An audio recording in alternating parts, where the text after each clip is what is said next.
Hi everyone, so here we are with the first example from the exam review where we're given a polynomial function and we're asked to find basically every key component of this function.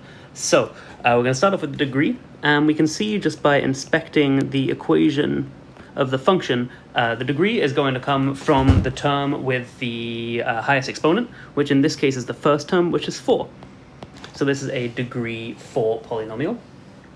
Next, we've got intercepts. We'll do the y-intercept first, because that's pretty straightforward. Just comes from the constant term, which in this case is 50. So our y-intercept is 50. And then for our x-intercepts, so here we're going to have to factor.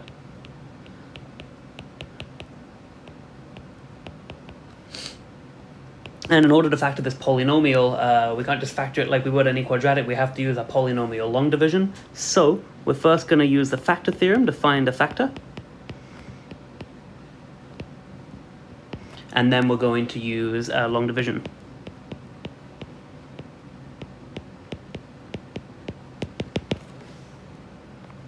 And we're given a hint already that x minus 2 is a factor, we're told in the question. So we're just going to check that real quick. Check that x minus 2 is a factor. How do we do that?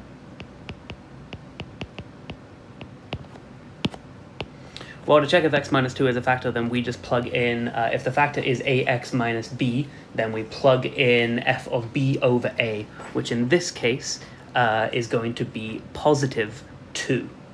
So we're going to check the f of 2 and plug in 2 for x at every occasion.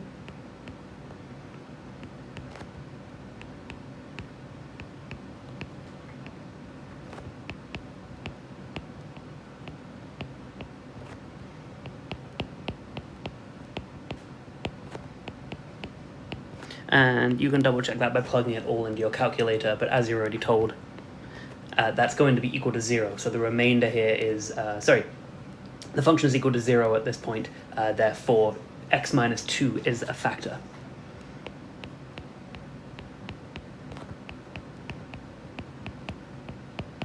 So now we've got one factor, we have something with which to do our polynomial long division of this long function. So I'll zoom in a bit here to make some more space. So polynomial long division, we're going to set it up with our original function inside our division. So that was negative 3x to the power of 4 minus 25x cubed minus 23x squared plus 145x plus 50.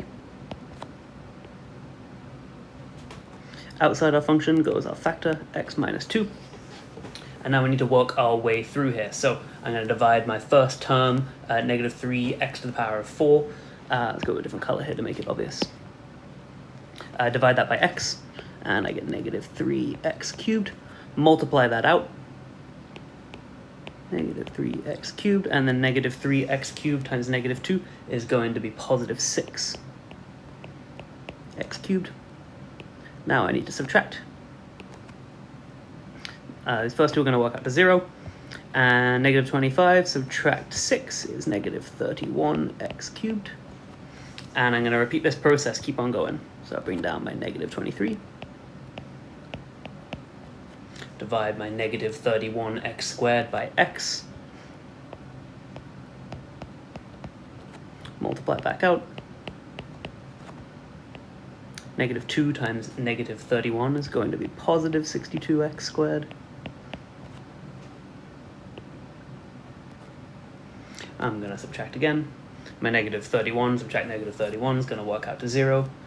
Negative 23 subtract 62 is negative 85x squared. Bring down my 145.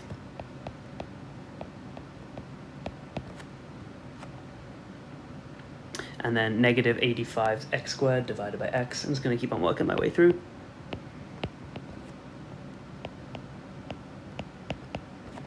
And then negative 85 times negative 2 is positive 170.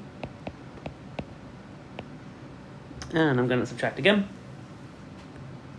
145 subtract 170 is negative 25. Bring down my 50. Divide it out again.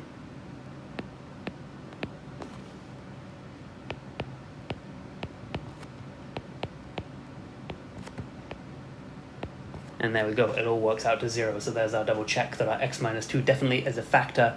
So we've now divided that out. Wonderful.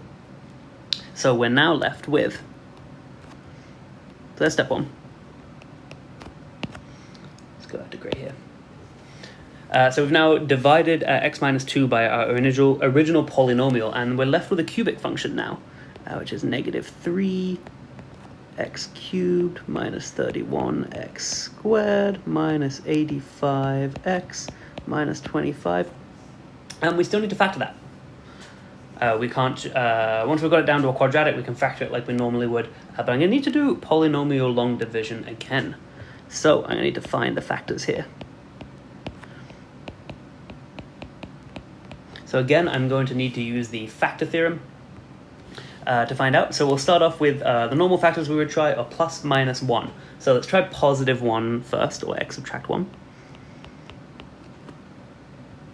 So we'll plug in p of 1 for our remainder theorem.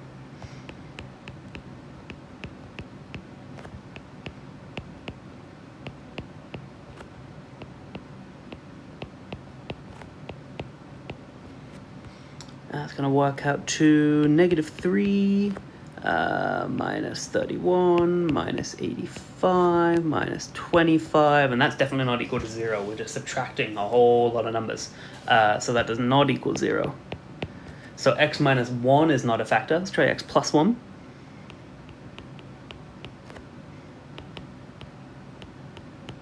By plugging in p of negative 1.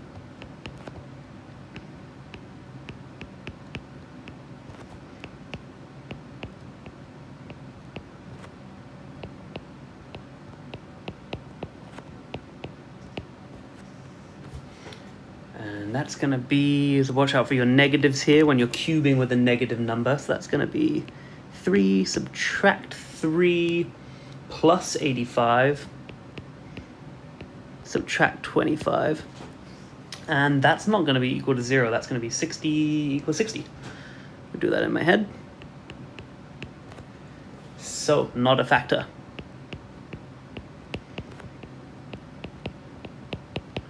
All right, so we've tried a positive and negative 1. Neither of those are factors as we try to divide or to factor this cubic equation that we're left with. And the next thing is to look, when we're picking our next factors to check, we want to pick something that is a factor of our constant term. And our constant term here is negative 25. So that's the next tip, is try factors of the constant term.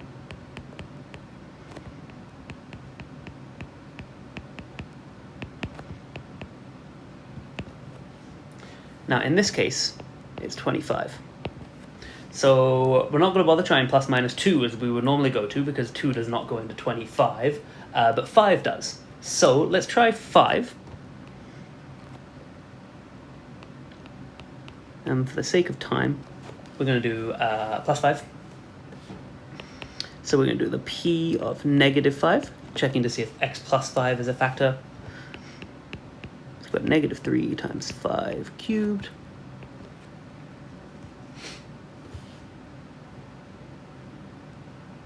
Minus 31 times x squared.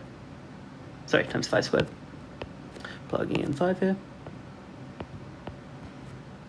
Just realizing now I missed a 31 earlier above, but it doesn't matter because it's not going to change what we did. I missed a 1 here. Either way, that's not going to work out to 0. Pardon me, made a little mistake there. Minus 85 times 5. As we keep going, subtract 25.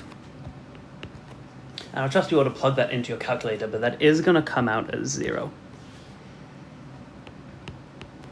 So we've got our next factor, x plus 5.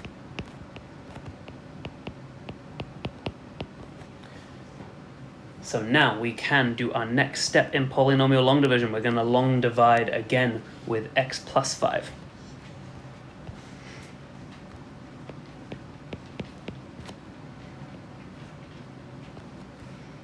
And the quartic we were left with, which was negative 31x cubed minus 31x squared minus 85x, subtract 25. And let's go with a different color to highlight again. All right, so we're going to follow the exact same process. Negative 3x cubed divided by x is negative 3x squared. That's really messy. Let's tidy that up. Negative 3x squared. Negative 3x squared times x is negative 3x cubed. The negative 3 times positive 5 is going to be negative 15x squared. Got to subtract, so we're going to get 0 and negative 16x squared. Bring down our 85x and divide again. 16x squared divided by x is going to be minus 16x. Multiply back down. Negative 16 times 5 is negative 80. Negative 85, subtract 80, we're adding, so that's negative 5x. Bring down by 25.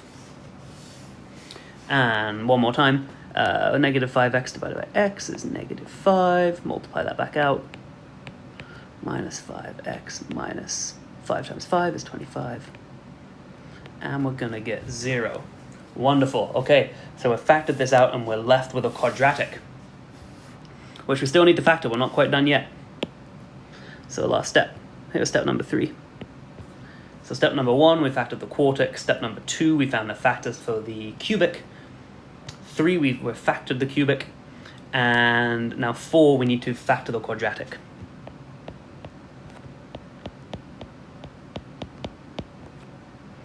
Which is negative 3x squared minus 16x minus 5.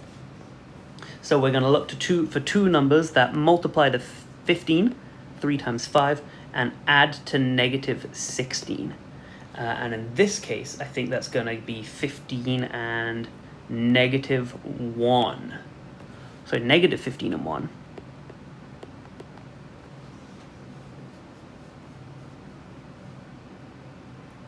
Sorry, negative 15 and negative 1 even.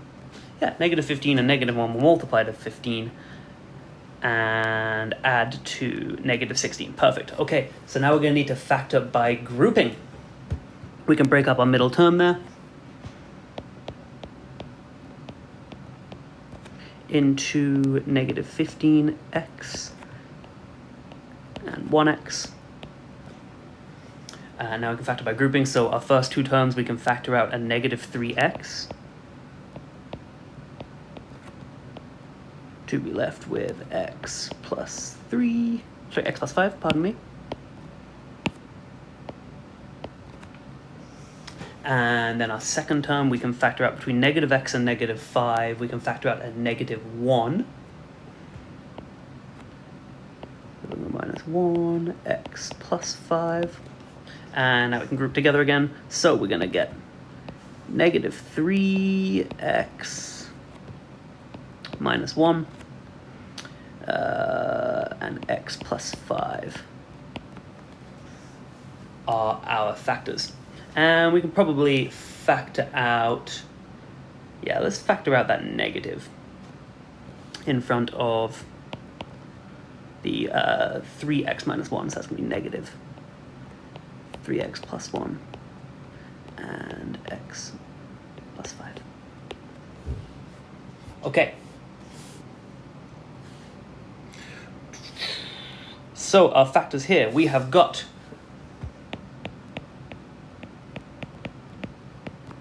from the beginning, we had x plus 2. Then we had x plus 5 as a factor actually twice. We had x plus 5 as a factor at this point when we factored the cubic. And then we found that x plus 5 as a factor again. So, pardon me. We actually have two x plus 5s as factors. So it's x plus 5 squared. And then we had our 3x plus 1. And then we did factor out that negative as well, so that negative should stay in front.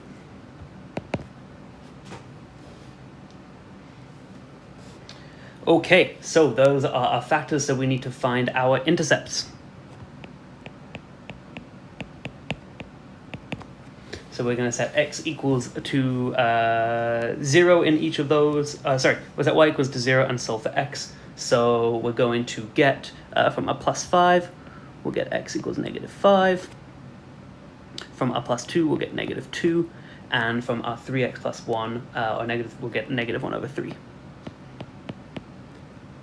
Are our x-intercepts. All right, so what do we still need to do here? We still need to draw a little sketch, state the domain and range, and give an inequality. So let's do the sketch first. So we've got enough information to sketch this now.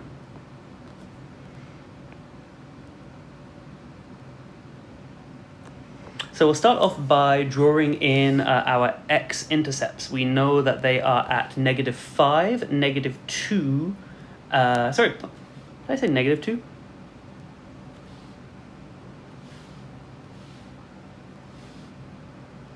Oh gosh, pardon me, a little slip up here. I made a little mistake just by saying that it was x plus 2 here. I just copied that wrong from our first part up here. X minus 2 is the factor, meaning the root is positive 2. Pardon me, a little mistake just from copying that incorrectly there. Okay, so our x-intercepts are negative 5, negative 1 over 3, and positive 2. So we'll do a rough sketch. We'll say this is our negative 5. I have another intercept at negative 1 over 3. And then we had another at positive 2. Those are x-intercepts. Our y-intercept was at 50, so pretty high up. We'll just say it's up here somewhere. There's our 50. Now, how do we draw in a sketch of the rest of this? Well, we know this is a negative quartic equation, referring back to our initial equation. It's got a negative leading coefficient, and it is quartic. Negative quartic. Which means, knowing it's a negative quartic, it means we know it's going to open down, and that both, because it's an even-numbered function, both end behaviors are going to go in the same direction. So, and because it's negative, I know it opens down. So I know from my negative 5 root here, my end behavior is going to go that way. I've got to also remember this negative 5 is a second order root, which means we don't go through it, we bounce off it. My negative 1 over 3 is a first order root, so I must go through it. Now I also go through the point 50, and then I go back down through my first order root of positive 2, with my end behavior going in that direction. So while we're at it, let's do our end behaviors while we're up here. So my end behaviors are as x goes to... pardon me. As x goes to positive infinity, we can see that y is becoming increasingly negative. So y goes to negative infinity. And going left, as x goes to negative infinity, y is also decreasing constantly. So y is also going to negative infinity. Those are done. And let's also do the domain and the range while we're looking here. Domain and the range, not perfect because we don't actually know where the maximum is. We would need to do some calculus in order to figure that out. So we'll not be expected to find the coordinate of the maximum in this case. So we'll take that into account as we state the domain and range here. But we can see for the domain at least, because we can see that, that there are no limits on the domain, no restrictions. So the domain is simply that x is an element of the real. It can be any real number. And the range, well, we know it's less than the maximum. We just don't know what the maximum is, so we're just going to put in as a placeholder y such that y is less than or equal to the maximum. We don't know what it is. But outside of that is any real number. I've run out of room there. Move that over. Tidy that up a bit. That y is an element of the real numbers. Okay, I think the last thing I need to do here is to state an inequality. So let's do some basic inequalities. Let's just pick, let's describe where x is positive and where x is negative based on the graph. So we'll do this right at the bottom here where we've got some room.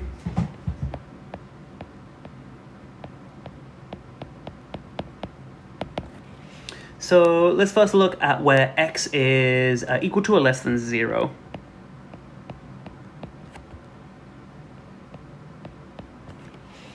So where is x equal to 0? Well, it's equal to 0 at all of the intercepts. And also when it is... this is when we're greater than or equal to 0. So where are we positive? Positive or equal to 0? Well, we're positive or equal to 0 at the zeros, and also in this region here between -1/3 and 2. We're all positive there. So we can say that f of x is greater than or equal to 0 between the zeros of -1/3 and 2.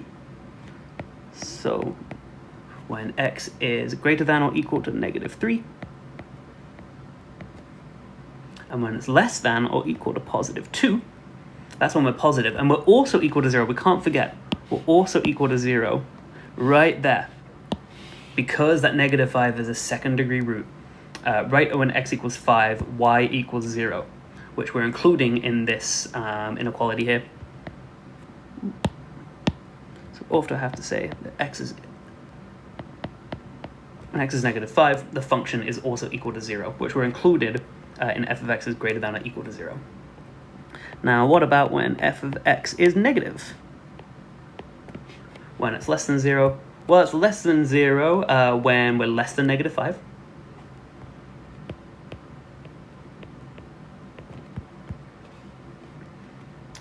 Between -5 and 1/3.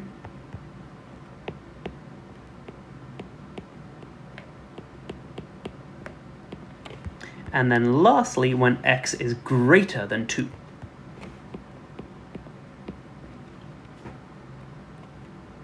And there we are. That's it for about everything we could possibly ask you about a polynomial function such as this one.